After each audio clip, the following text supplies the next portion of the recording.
आज काँग्रेसचे नेते आणि माजी मुख्यमंत्री अशोक चव्हाण यांनी भाजपमध्ये प्रवेश केलाय आणि त्यानंतर आता चर्चा होतीये अशोक चव्हाण यांना आता आदर्शवादी भाजपमध्ये मात्र नेमकं कुठं स्थान दिलं जाणार, लोकसभेत की राज्यसभेत, या संदर्भात आता चर्चा होती आणि नेमकी हीच आज आपली स्टोरी ऑफ द डे आहे। काँग्रेसचे नेते आणि राज्याचे माजी मुख्यमंत्री अशोक चव्हाण यांनी आज भाजपमध्ये प्रवेश केला। बावनकुळे यांनी अशोक चव्हाण यांचा प्राथमिक सदस्यत्वाचा फॉर्म दिला आणि चव्हाण यांनी नव्या राजकीय प्रवासाला सुरुवातही केली।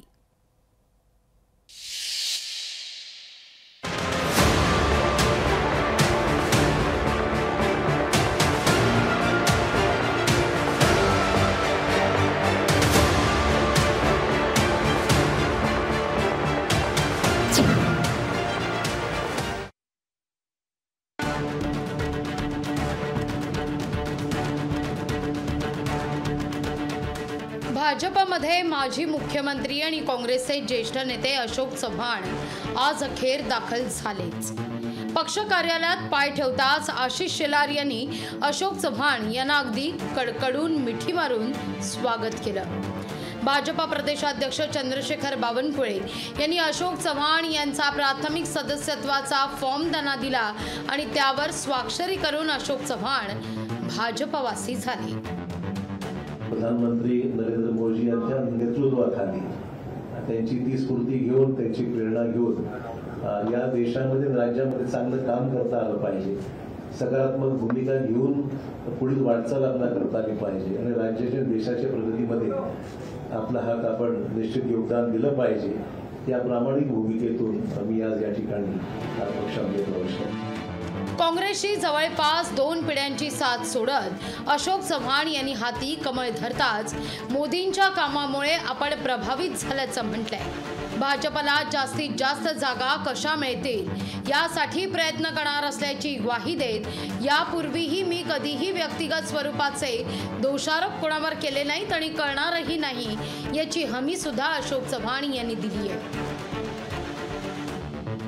पक्ष सोडल्यानंतर अनेक सहकारी त्याच्यामध्ये काही विरोधी बोलतात, कोणी टिप्पणी करते, काही लोकांनी समर्थन केले, विविध ज्याला आपण म्हणू की मतभिन्नता असू शकते। व्यक्तिगत स्वरूपाचे कुठले दोषारोप मी कोणावर केलेले नाही, करणार नाही। मी आजपासूनच इथे पॉझिटिव्ह कामाला लागलेलो आहे। तर अशोक चव्हाण यांचा हा पक्ष प्रवेश म्हणजे राहुल गांधी यांनी वारंवार ओबीसी नेत्यांवर केलेल्या टीकेचा फलित असल्याची टीका बावनकुळे यांनी केली आहे। राहुल गांधी वारंवार ओबीसीचा अपमान करतायत। राहुल गांधी वारंवार ओबीसीचा अपमान करतात आहे। राहुल गांधी वारंवार ओबीसींना त्या ठिकाणी नीच दाखवण्याचं काम करतात आहे। म्हणून मोठ्या प्रमाणावर आज वंचितचे नेते हे त्या ठिकाणी ओबीसीचे नेते काँग्रेसला सोडून अनेक पक्षाला सोडून भाजपमध्ये येत आहे। दरम्यान अशोक चव्हाण यांच्या पक्ष प्रवेशावर भूमिका स्पष्ट करत भाजपचा हा दावा काँग्रेसकडून खोडून काढण्यात आलाय। चव्हाण पक्षातून गेल्यानं पक्षाला कोणताही फरक पडणार नाही असं वक्तव्य काँग्रेसचे प्रभारी रमेश चेन्नीथला यांनी केलंय। इसलिए सारे कार्यकर्ता, सारे नेता एकजुट होकर हम लोग काम करेंगे। महाराष्ट्र में कांग्रेस मजबूती के साथ आगे चलेगी, इससे कोई फर्क नहीं पड़ेगा। भाजपचं कमळ हाती घेतलेल्या अशोक चव्हाण यांची आता आदर्शवादी भाजपात कशी आगेकूच होते हे पाहणं आता औत्सुक्याचं असेल। चेतन ननावरे, लोकशाही मराठी, मुंबई। अशोक चव्हाण यांना दिल्लीच्या राष्ट्रीय राजकारणात पाठवण्याचे भाजपचे मनसुबे आहेत। यामुळे आता अशोक चव्हाण यांची राज्यसभेवर वर्णी लागण्याची दाट शक्यता वर्तवली जातीये।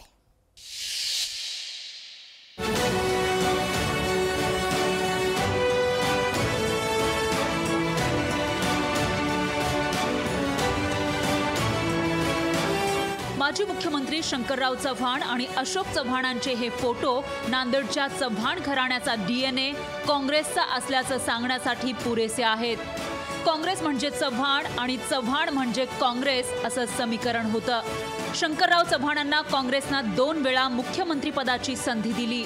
केंद्रीय गृहमंत्रीपद, केंद्रीय संरक्षण मंत्रीपद दिलं. अशोक चव्हाण राजकीय उमेदीच्या काळात दिल्लीच्या वर्तुळात रमले होते. गांधी घराण्याशी शंकरराव चव्हाण आणि अशोक चव्हाणांचे जिव्हाळ्याचे संबंध होते. अशोक चव्हाणांनाही काँग्रेसनं सलग 2 वेळा मुख्यमंत्रीपद दिलं. त्यानंतर त्यांचे चिरंजीव म्हणून यांना सुद्धा खूप वाव, खूप संधी ही काँग्रेसनं दिलेली आहे. मुख्यमंत्री म्हणून राहिले, मंत्री म्हणून राहिले, प्रदेशाध्यक्ष म्हणून राहिले. ह्या सगळ्यानंतर आतापर्यंत जी भाषणं झाली ती विचाराची भाषणं करीत होते, तत्वज्ञानाची भाषणं करीत होते.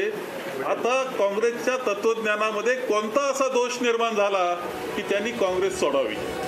आदर्श घोटाळ्यात नाव आल्यानंतरही काँग्रेसनं अशोक चव्हाण यांना बाजूला सारलं नाही.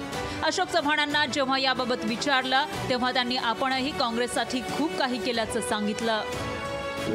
पार्टी ने मुझे बहुत कुछ दिया, मैं नहीं मना नहीं कर रहा हूँ, पर ये भी सच है मैंने भी पार्टी के लिए बहुत योगदान दिया, जिसके लिए महाराष्ट्र में कांग्रेस पार्टी को निश्चित ताकत मिली, ये भी कोई डिनाई नहीं कर सकता. तो इट वाज नॉट आई एम नॉट मतलब ये मैं पर्सनली ऑब्लाइज्ड हूँ पार्टी के लिए, मेरी पार्टी की लीडरशिप के लिए मैं ऑब्लाइज्ड हूँ. निष्ठावान काँग्रेस नेते पक्ष का सोडतायत याचं आत्मचिंतन करण्याची गरज असल्याचा टोला देवेंद्र फडणवीसांनी लगावलाय. देशाच्या मुख्य धारेमध्ये आपण गेलो पाहिजे म्हणून लोक आमच्यासोबत येतात. त्यामुळे त्यांनी पहिले आत्मचिंतन केलं पाहिजे की त्यांना घर का सांभाळता येत नाही.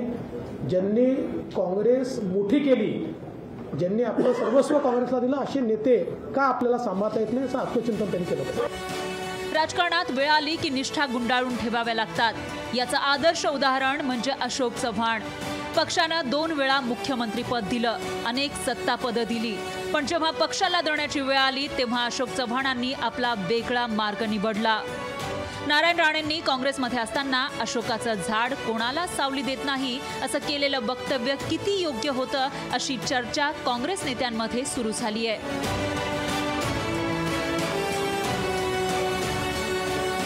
व्हिडिओ जर्नलिस्ट हमीदसह चेतन नावरे, लोकशाही मराठी, मुंबई.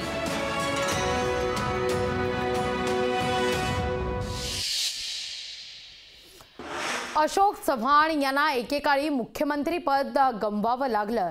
त्या आदर्श घोटानं अजूनही त्यांची पाठ काही सोडलेली नाहीये.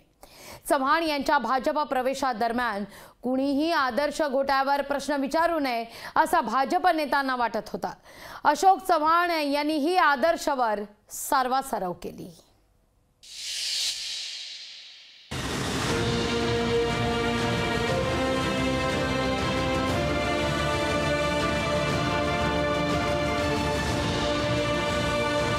माणसाचा इतिहास त्याच्या वर्तमानात त्याला छळत असतो. त्याचं मूर्तिमंत उदाहरण म्हणजे अशोक चव्हाण. अशोक चव्हाणांनी भाजपमध्ये प्रवेश करताना सगळ्यांच्याच मनात आदर्श घोटाळ्याच्या आरोपांचं काय असा प्रश्न होता. आदर्श घोटाळ्यात एकेकाळी भाजपनंच रान उठवलं होतं. भाजप नेत्यांनी अशोक चव्हाणांवर आरोप केल्यानं त्यांचं मुख्यमंत्री पदही गेलं. आता त्याच अशोक चव्हाणांना भाजपमध्ये घेताना कुणी आदर्शचा प्रश्न विचारला तर काय उत्तर द्यायचं असा सवाल भाजप नेत्यांना सतावत होता. कुणीही आदर्शबाबत प्रश्न विचारू नये असंच मनोमन भाजप नेत्यांना वाटत असावं. तरीही पत्रकारांनी आदर्शबाबत अशोक चव्हाणांना विचारलंच. हायकोर्टामध्ये आमच्या बाजूने निकाल लागलेला आहे. अपीलमध्ये काही एजन्सीज गेलेल्या आहेत. ठीक आहे, लिगल प्रोसेस जी आहे ती फॉलो होईल. पण हा एक राजनीतिक ॲक्सिडेंट म्हणावा लागेल, मला एवढंच म्हणायचं आहे. आणि I face enough of that. मला वाटतं की फार काही चिंतेचा विषय नाही. मुंबईतील कुलाब्यात आदर्श सोसायटीच्या नावे भूखंड घेण्यात आला. या भूखंडावर 31 माळ्याची इमारत बांधण्याचा प्रस्ताव. कारगिल युद्धातील शहीदांच्या विधवांसाठी फ्लॅट आरक्षित. प्रत्यक्षात राजकारणी नोकरशहांनी आदर्शचे फ्लॅट बळकावले. आदर्श इमारत बांधताना नियमांनाही हरताळ फासला. 3 फ्लॅटचे अशोक चव्हाणच लाभार्थी असल्याचा आरोप झाला. अशोक चव्हाणांना आदर्शमुळे मुख्यमंत्रीपद गमवावं लागलं. आदर्श घोटाळ्यावर भाजप नेते शेवटपर्यंत आदर्श उत्तर देण्यात टाळाटाळ करत होते. पण शिवसेनेचे प्रवक्ते संजय शिरसाट यांनी आदर्शच्या आरोपांमागे काँग्रेसच असल्याचा आरोप केलाय. आदर्श घोटाळा कोणी काढला? त्यांच्या लोकांनी त्यांच्यावर केलेला आरोप होता. आणि मग तो जर घोटाळा होता त्याची जर चौकशी करायची असली तर मग इतके वर्ष कशाला लागले असतील? यापूर्वी सेना भाजपचं सरकार होतं, आजही आहे. त्यांना त्याच्या संदर्भामध्ये कुठं काय विचारले गेले नाही. परंतु एखादा माणूस पक्ष सोडून जर गेला तर त्याच्यावर असे काही आरोप प्रत्यारोप करत असतात. भाजपमध्ये गेले म्हणून अशोक चव्हाणांना आदर्शबाबत प्रश्न विचारले जाणार नाहीत असं नाही. उलट भाजपमध्ये आल्यानं आदर्श घोटाळ्याबाबत अनेक टोकदार प्रश्नांचा सामना चव्हाणांना करावा लागणार आहे. ज्योत्स्ना गंगणे, लोकशाही मराठी, मुंबई.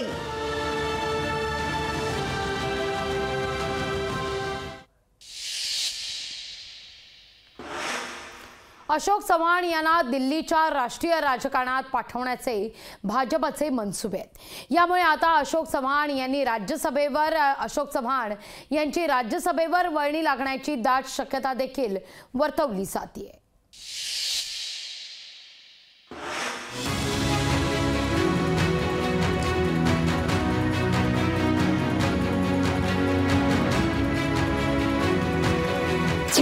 अशोक चव्हाण दिल्लीच्या राजकारणात जाणार. महाराष्ट्रापासून चव्हाणांना भाजपात दूर ठेवणार. राष्ट्रीय राजकारणात ठेवण्याचे भाजपचे संकेत. अशोक चव्हाण यांचा भाजपात पक्षप्रवेश झालाय. भाजपवासी झालेल्या अशोक चव्हाणांसंदर्भात भाजपनं काय विचार केलाय अशी चर्चा आता सुरू झाली आहे. अशोक चव्हाण यांना दिल्लीच्या राष्ट्रीय राजकारणात पाठवण्याचे भाजपचे मनसुबे. नांदेडमध्ये भाजपचेच प्रतापराव चिखलीकर खासदार आहेत. अशोक चव्हाणांमुळे चिखलीकरांचं राजकारण संकटात येऊ नये याची काळजी भाजपा घेईल. भाजपनं आता तरी अशोक चव्हाण यांना महाराष्ट्रात मार्गदर्शक ठेवणार असल्याचं म्हटलंय. अशोकरावांनी भारतीय जनता पक्षामध्ये बिनशर्त प्रवेश केला. त्यांनी केवळ एवढंच सांगितलं की विकासाच्या मुख्य धारेमध्ये योगदान देण्याची संधी मला द्या. बाकी मला पदाची कुठली अपेक्षा नाही, लालसा नाही. अशोक चव्हाण हे राष्ट्रीय नेते असल्यानं त्यांच्याबाबत भाजपचं केंद्रीय नेतृत्व निर्णय घेईल असं सांगत भाजपनं त्यांच्या दिल्लीतल्या व्यवस्थेचे स्पष्ट संकेत दिले आहेत. उनका रोल क्या होगा इस बारे में केंद्र सरकार केंद्रीय बीजेपी के साथ चर्चा करके हम तय करेंगे, क्योंकि अशोक जी का भारतीय जनता पार्टी में आना ये राज्य के लिए तो एक बहुत मजबूती की बात है ही, और उनका जो कद है वो एक नेशनल स्टेचर का कद है. इसलिए केंद्रीय बीजेपी से बात होकर ही इसका फैसला किया जाएगा. कोणत्याही अटी शर्तींशिवाय भाजप प्रवेश केल्याचं अशोक चव्हाण यांनी सांगून भाजपला पूर्णतः शरण गेल्याचं म्हटलंय. त्याच्या भूमिकेतून जे आदेश पक्ष मला देईल, उपमुख्यमंत्री देवेंद्र फडणवीस सांगतील त्या पद्धतीने निश्चित आगामी काळामध्ये काम करण्याचा माझा मानस आहे. कुठली मागणी मी त्यांच्याकडे केलेली नाही. जे मला त्या ठिकाणी सांगितलं जाईल त्याप्रमाणे निश्चित मी काम करेन. अशोक चव्हाण यांना भाजपच्या राजकीय संस्कृतीचा सराव नाही. दिल्लीच्या राजकारणात त्यांना त्यांचे जुने सहकारी भेटतील, पण दिल्लीच्या राजकारणात अशोक चव्हाण यांची घुसमट होण्याची शक्यता अधिक आहे. दिल्लीत नेत्यांच्या गर्दीत अशोक चव्हाण हरून जाऊ नयेत म्हणजे मिळवलं.